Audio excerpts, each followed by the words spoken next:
Hey, welcome back everybody. This is Dave with Alum House, and today we're going to be running through some broadcast tips that I've learned. I'm not going to run through my entire project. What I have to assume is that at this point you are probably multi-track recording your band. You've probably gone through, done EQ and compression. You've built a mix. You've even completed doing automation on your mix.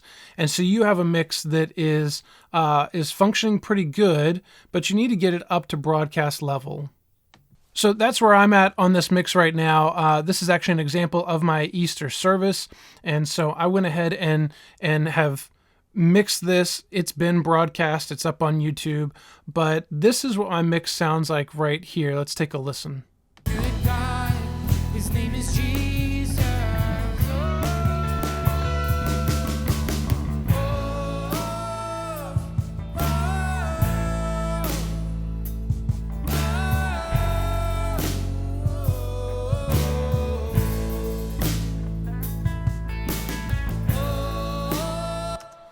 All right, it's a decent mix. It sounds good. The band did well. Just for reference, let's take a quick look at what my setup looks like. This is a picture of our setup. You can see that we've got 2 vocals, 1 acoustic guitar, electric bass, and then this kind of trap kit that we're using to fit in this smaller room that we're in and not be overpowering, not need any plexiglass, things like that. All right, let's hop back to the mix. So how do we get our levels up in broadcast? We've got everything coming in, and it's hitting our main fader. And I'm going to open this up, and we'll run through these plugins. First, I'm going to start out with a standard compressor. This is going to be kind of my normal mastering type compressor, which is going to have kind of a 4-to-1 ratio, an attack at 40 milliseconds. So it's a slow attack, a fast release, the fastest release I can get. And then actually you can see where it caught in here. I'm only pulling out maybe a dB, 1.5 dB, maybe 2 dB. Okay, so let's just hear what that sounds like on the same section that we just listened to. Good God, his name is Jesus. I'm gonna turn it on.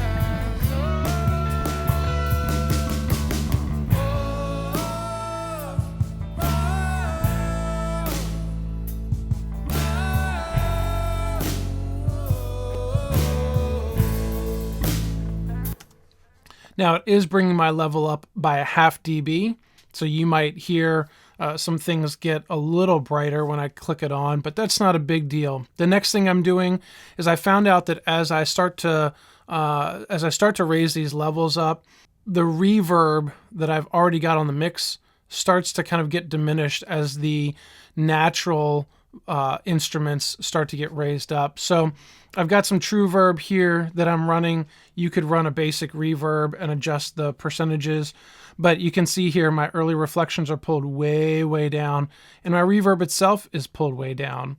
So here's what I'm going to do. I can turn these 2 off, and we'll listen to the straight direct sound, same section here, and I'll add these 2 in so you can hear the difference.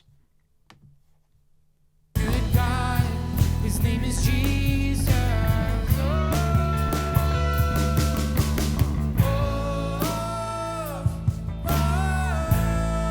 Here we go.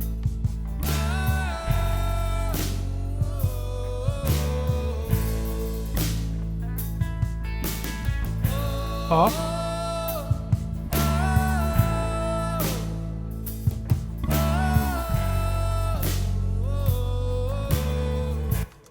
Now you're going to hear that it sounds like it kind of pulls the actual level back some, and that's okay.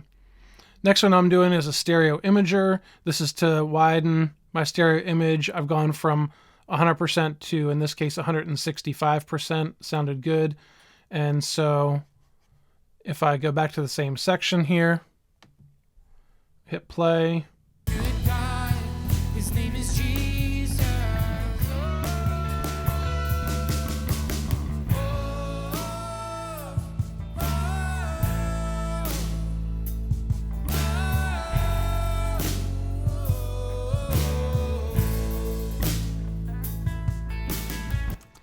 So that's just going to add a little bit of width. And then now we start to need to bring these levels up to broadcast levels. So what I've got here is more volume 2, MV2 by Waves. I love this plugin. It gives me kind of a lower level that I can pull up, as well as it's pretty much a limiter. You can boost your input level, and then you can also bring down the top end. So let's hear what that sounds like on this. I will say the volume's going to start to get louder. Good God, his name is Jesus.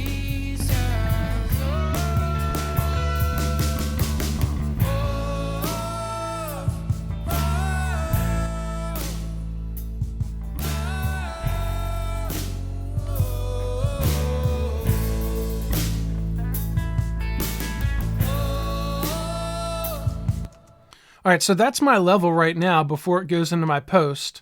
So if I pull up my my spectrum meter here, these are two tools that I use a lot, my spectrum meter and my level meter, and these are just stock Presonus plugins here. Let's take a listen to that same section and hear what we get. His name is Jesus.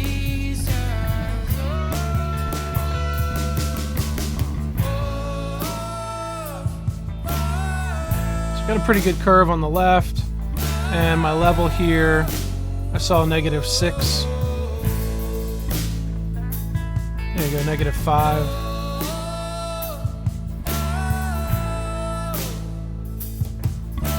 All right, so now what we're going to do is turn on our limiter. So maybe I can keep these up here for us. Now I'm using the L3 multi-maximizer. I like it because it's kind of like a multi-band EQ thing. It's multi-band in terms of how it limits in sections, which is kind of nice. I've always got my ceiling set at -0.2 so that I don't reach digital clipping once we're compressing and pushing up to different, mediums, Facebook and YouTube and things like that. And then my threshold is what I'm actually adjusting. And what I'm trying to see is that I want to be pulling out about 1 dB, maybe 2 dB. You can go up to 4 dB before it starts to sound actually limited. But the goal here is to keep as much musicality in it as possible. So let's hit play and see what we get with this thing. His name is Jesus. All right, so this is off.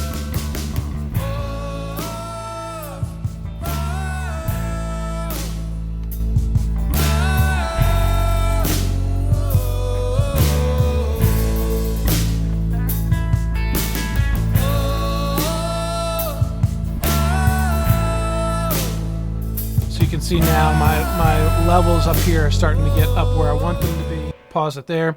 And what you can see here is it did pull out -2.6, and it shows you, because it's in these little sections like a multi-band compressor is, you've got a little bit here in this mid-range. It's the top of the bass guitar when she gets on it. And then a little bit on the top end here too. Hi-hats, cymbals, guitars are all kind of crushing together for that section.